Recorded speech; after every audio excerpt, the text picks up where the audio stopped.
Welcome to this introduction to the College and Career Readiness Standards for Adult Education, English, Language Arts, and Literacy. This presentation is brought to you by the Massachusetts CCRSAE ELA Curriculum and Instruction Professional Development Center. Start where you are, do what you can, use what you have. Well, where are you?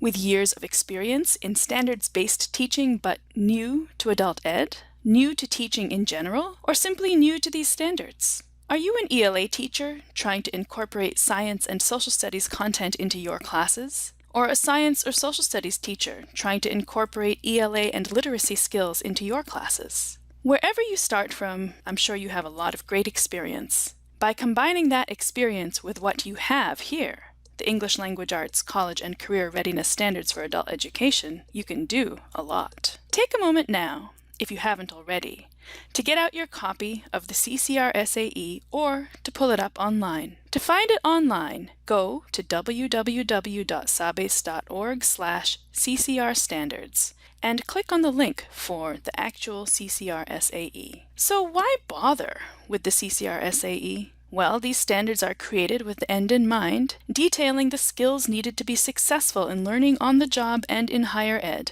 and breaking down those skills into earlier levels. These standards are actually useful. They can help you to take the stress out of deciding which academic ELA skills are essential, leaving you free to make other equally important decisions about how to teach the content, what else to include in your classes, and what your particular students need. These standards can help you to keep track of skills across the components or domains of ELA: reading, writing, speaking, listening, and aspects of understanding the language itself. These standards can help you to differentiate for your students. These standards can help you to coordinate across classes, between levels, and even between yourself and yourself from month to month and throughout the year. Finally, a major compliance requirement for WIOA is that adult ed teachers use educational standards and that those standards be aligned with the K-12 standards. The CCRSAE are a verbatim subset of the Common Core state standards.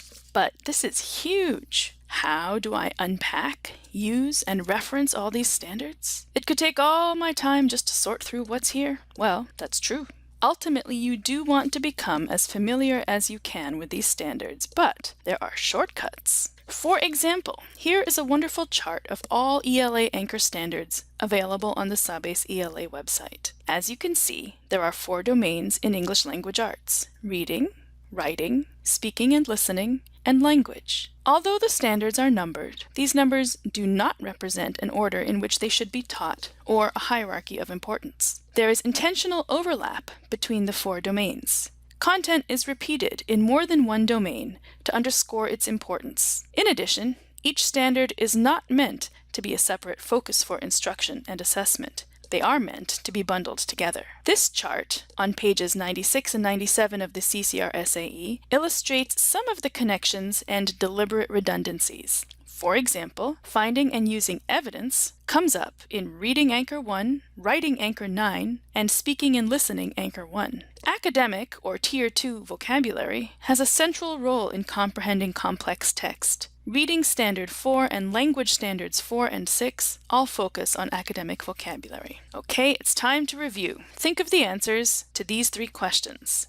How many domains are there in the ELA standards, and what are they?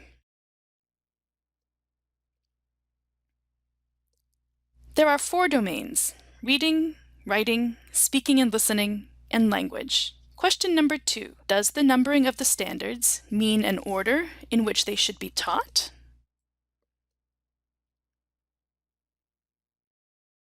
No, the numbers are just to keep track and do not indicate a hierarchy of importance. However, once you get into the actual standards, you will see that there are 5 levels, represented by the capital letters A through E, corresponding to grades K1 up through grades 9 to 12. Question number 3. Why do some skills show up in multiple domains? Repetition underscores the importance of these skills and how they manifest in different domains. Also, the standards are meant to work together, not in isolation. So how can you make these standards your own? Try creating your own code names for each anchor standard by selecting 1, 2, 3, maybe even up to 5 keywords for each anchor that capture its essential meaning. For example, Reading Anchor 1 says, "Read closely to determine what the text says explicitly and to make logical inferences from it. Cite specific textual evidence when writing or speaking to support conclusions drawn from the text." A possible code name for Reading Anchor 1 is Close Reading. Take some time after this video to go through and put codename post-its all over your standards. But before we move on, a word of caution. In reality, each word of each standard is important. So while this is a very worthwhile activity, don't let it end here. Refer back to the actual standards as often as possible. As you flip through the ELA standards, you'll come to the foundational reading standards on page 40. There are already 5 levels, A through E, corresponding to grades K through 12. So where do these foundational standards fit in? These standards are about phonological awareness, phonics and word recognition, and fluency. In other words, the mechanics of actually being able to read. These foundational reading standards go along with ELA reading levels A, B, and C, and also fit with the STAR reading initiative that is strongly recommended for teaching students at the grade level equivalent range of 4 through 8. What is an effective way to refer to a standard so that you or a colleague can find it again? Let's say that you want to teach research writing skills to some level B students. Writing Anchor 7 is about conducting research. You could use the notation in parentheses at the end of a level standard. However, this refers to the Common Core State standard from which it was taken, so using this will not help you to find this standard again within the CCRSAE document. Instead, since it is Writing Anchor 7, Level B, call it W7B. Easy. Okay, it's time to practice. Let's say that you teach Level D, and you want to work with your students on writing conclusions. How might you find and then notate the relevant standard? So first, pull out that handy chart of anchor standards and zoom in on the writing anchors. It seems most likely that writing conclusions will be somewhere in the first 4 standards, which are about writing arguments, writing informative and explanatory texts, writing narratives, and producing clear and coherent writing. Next, look in the CCRSAE for more detail. The writing standards start on page 22, but it turns out that conclusions are in 2 different anchor standards, 1 and 2. Now what? What next depends on what kind of writing you want to do with your students. Writing Anchor 1 is for writing arguments. Level D, small letter E, says, provide a concluding statement or section that follows from and supports the argument presented. So this can be notated as Writing Anchor 1, Level D, small letter E. Writing Anchor 2 is about informative and explanatory texts.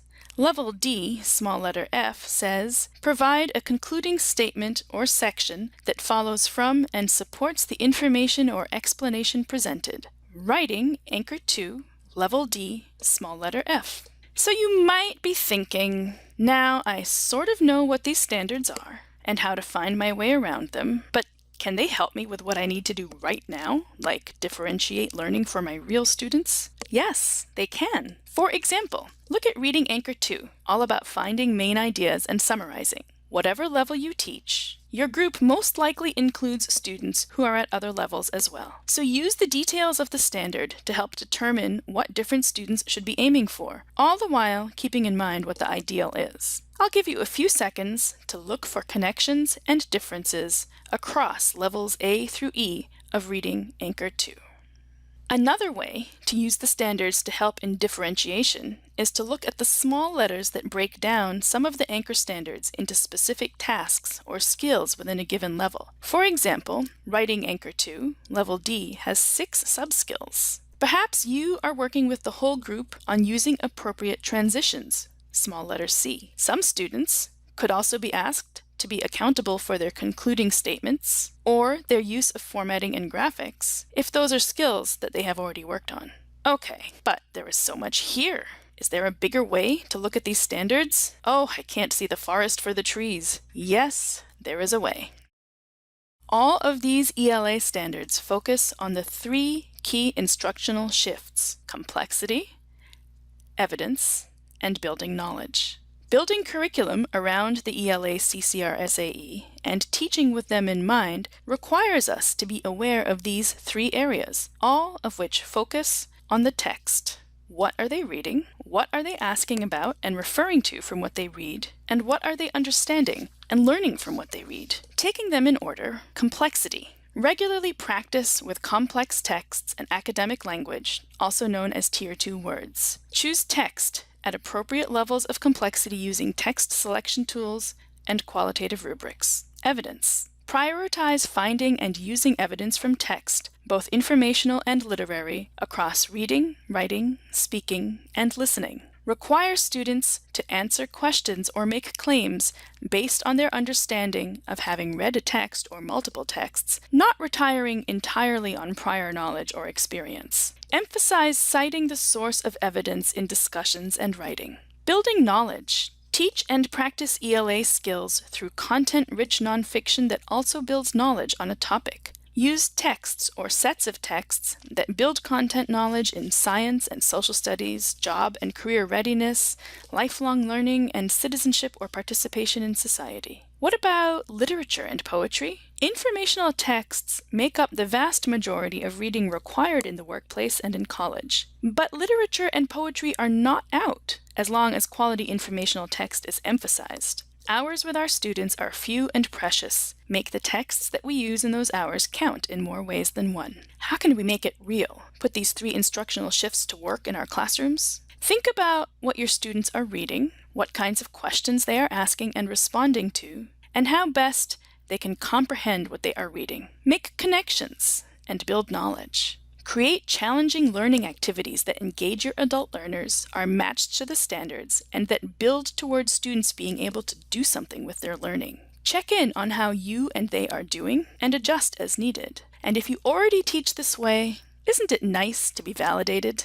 Well, okay, you may be saying, this is all very good, but these standards aren't everything. I just know they don't include things that are important for my students to learn and succeed in our world. True. These standards are not a defined curriculum or an order in which to teach. The standards are what you point the work at, but they shouldn't define the work, and they can't tell you what to do, how to teach, or who your students are. In fact, the standards themselves say that they are not everything. They are not meant to be everything. Really take the time to read the introduction, pages 1 through 11, with special attention to page 8. So what do you think is important to include and align with these standards? Is it personal writing, poetry, and great literature? Scientific observations and investigations? Bringing history alive out of the pages in a book? Geography and exploring the world? Understanding the neighborhoods and communities in which we live? Advocating for ourselves and those we care about, which includes understanding others and being understood, whether on a job, in a doctor's office, or at a child's school? What about exam prep for those of your students who are getting ready to take the HiSET or GED? So include what's important to you and your students. Remember that the RL in the parentheses of some standards refers to reading literature, as shown in the examples. Literature is not out, as long as quality informational text is emphasized. These standards can provide you with structure and support. Build onto them and help your students explore the world and reach for the stars. We've covered a lot. What should you try to remember? Well, everything. But here's a place to start. Embrace those three key shifts and focus on the text. Remember that ELA includes speaking and listening, as well as reading and writing, and that speaking and listening are a great entry point into dealing with a text. Remember the reading foundation standards if you teach levels A, B, or C. Always include certain standards: R1, close reading, and R10, text complexity levels, and the standards to do with academic vocabulary, Reading 4, Language 4, and Language 6. The CCRSAE will provide you with structure and support. Build on them, and do actually look at them as often as possible. It does get easier with practice. In this introduction, we have covered a few reasons to care about these standards, how to find, unpack, and reference the standards, a few of the ways that you can use the standards, such as differentiation, Bundle up, remember all 4 domains and the foundational reading standards when appropriate. Include certain standards as often as possible. Do you remember what those are? Let the 3 key shifts guide your instruction, and remember to focus on the text. Build on these standards. We have also covered what is and is not included in these standards. All of the documents and websites mentioned in this introduction, plus additional resources and professional development, can be accessed from the SABASE ELA website. Search for sabase.org, then choose the ELA Center for Resources, PD, and contact information. You may also go directly to our CCRSAE page shown here. SABASE, the System for Adult Basic Education Support, is funded by the Massachusetts Department of Elementary and Secondary Education, Adult and Community Learning Services Division. SABASE provides professional development and support to state-funded adult education programs in Massachusetts. The SABASE ELA Curriculum and Instruction PD Center is centrally located in Worcester, Massachusetts at Quinsigamond Community College. Thank you.